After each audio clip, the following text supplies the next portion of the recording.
Now, I would like to take you back to a very specific chunk of another game. It's actually a mini game inside of the main game.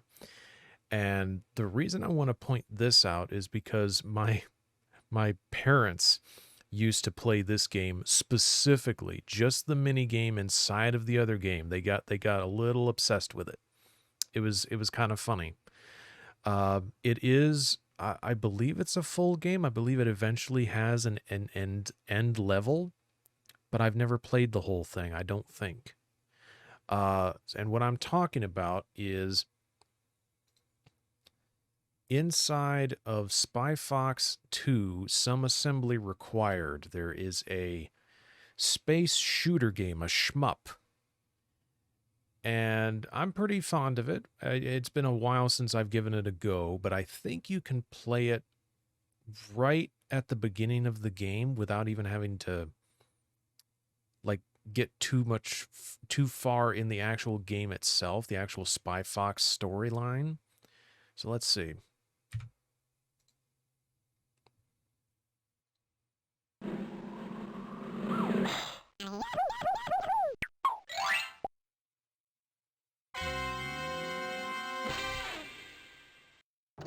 Somewhere in the Alps. So, Agent Gracefully, you're part of our spy exchange program from Canada? Try not to say my name too often. I'm trying to travel incognito. Actually, you're traveling in the Alps. What do you have there? I got something very important out of a smelly trash can. Well, of course it's smelly if you got it out of a trash can. You need a hobby. No, not smelly. Smelly! As in the Society of Meaningless Evil, Larceny, Lying, and Yelling. Of course, our evil nemesis. Spy Fox, you've got to get this trash bag to Spy Corps headquarters. No, I've got a better idea. I'd better get this trash bag to Spy Corps headquarters. Oh, and take this gadget from Professor Quack. You may need it. What is it? Dehydrated skis. Inside of this little pill is a pair of skis. All you have to do is add water. All you have to do is add And water. pray tell, why would I need a pair of skis? I came to get information, not recreation. You may need them to get away from those bad guys. Good luck, Spy Fox.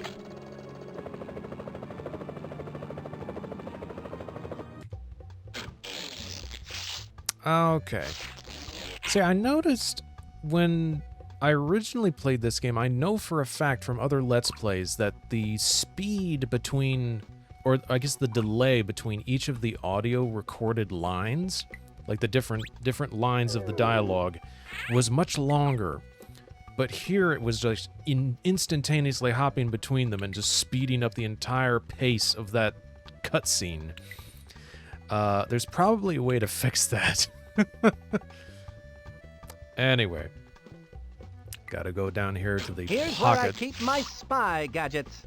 Yes, it is. Pardon me, folks. I just had to turn things down a bit there. I think it was peaking a bit too much. So it's actually over. It's actually behind my. This is my spy watch. Yeah, I'm pointing at the spy watch behind my model here. Here we go. What? Things from Things space. from space. My favorite game. Oh, is it now?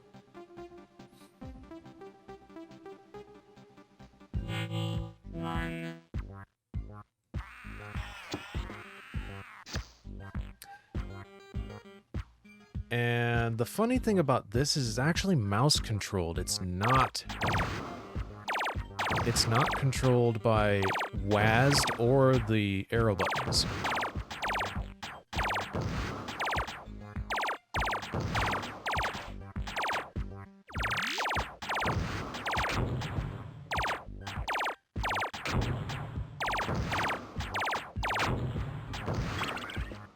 It's a little sluggish.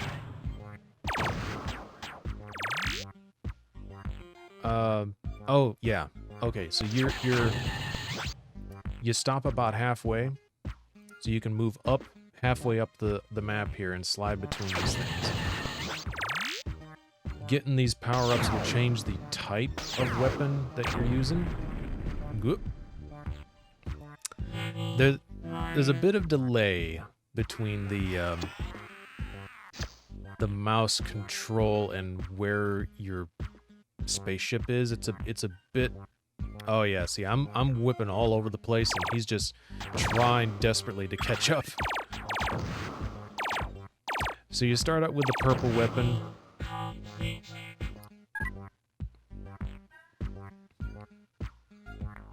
Yeah, see, right there you can see the delay, which is kind of bizarre.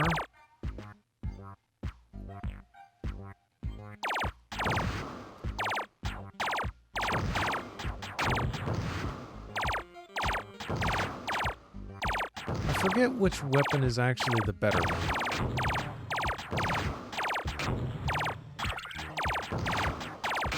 There's power level qualities. You know, you got the three lights on the side there that denote how strong your weapon is when you pick them up.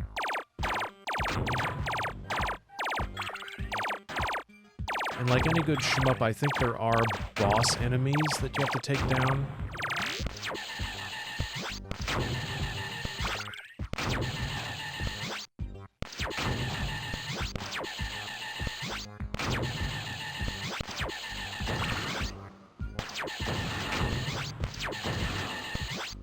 I probably don't like this one just because of how annoying its noise is. It's a bit much.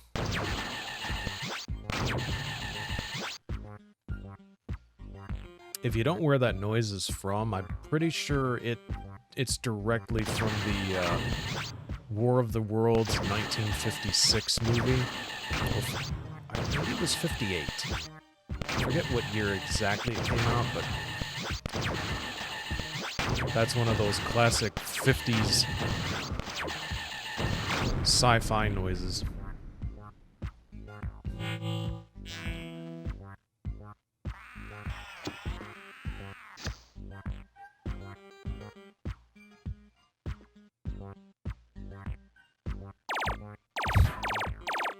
And you always start back at the purple thing. Oh. There's Luther up there.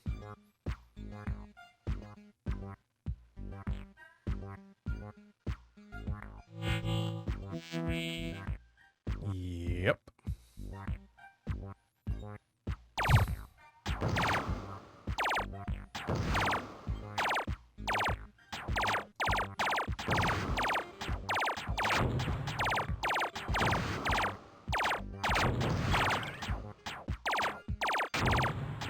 It's reminding me a lot of Buzz Lightyear of Star Command.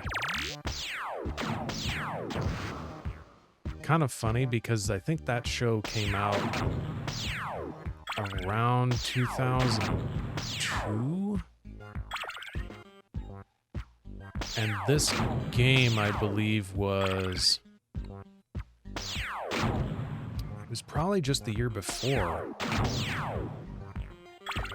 No, actually, I think this was 99. So it was a couple years before that. But the aesthetics of the day, of the late 90s, early 2000s, kind of just bled into each other, so there's a lot of similarities. I think this is my favorite weapon.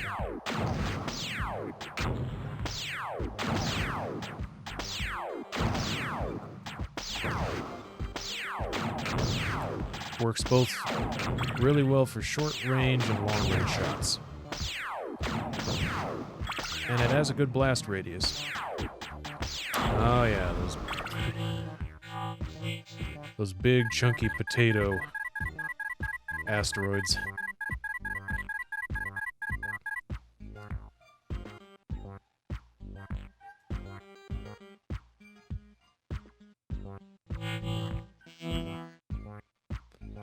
Now, I don't believe these levels are randomly generated. I think a portion of them are. But I don't know if they're entirely randomly generated. Like, level 2 is always going to be different. I think they're still designed to a degree. Oh, yeah, here we go. Asteroids are going to start falling faster.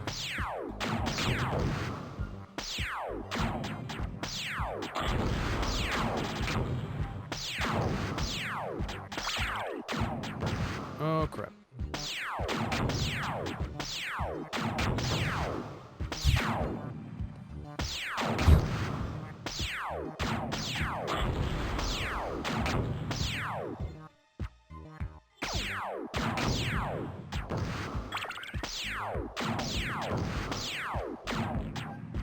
It's almost suggesting that there's a black hole behind me or something.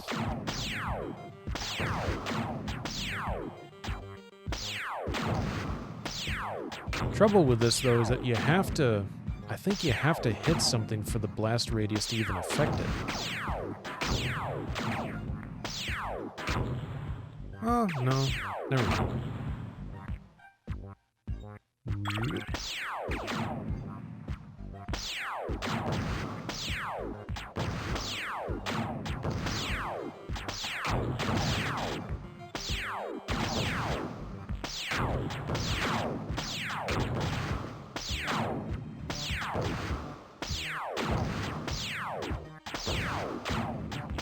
Just kind of have to clear the way. Ooh.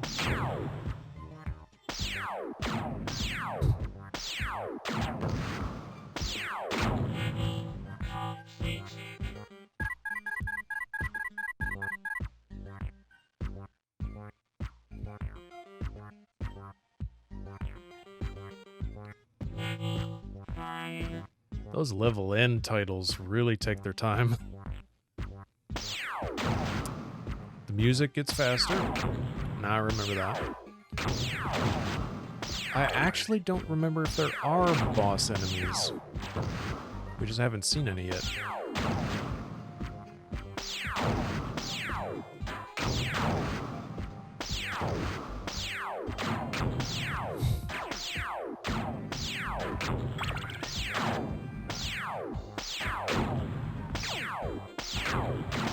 Baby's first shmup, that's what this is. Certainly easier than Galaga.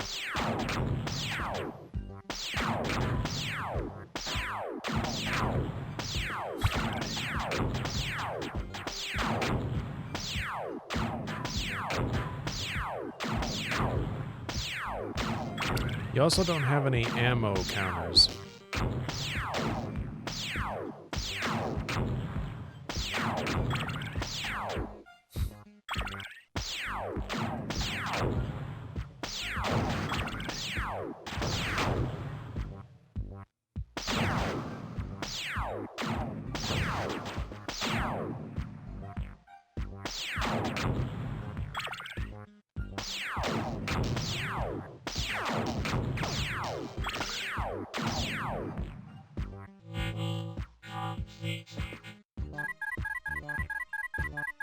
Four, 5, 6, 7, 8, 9, 10, 11, 12.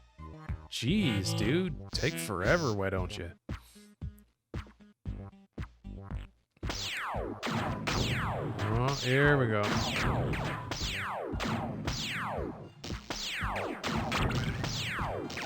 The only trouble with this weapon, even though it is my favorite, is it's not thorough.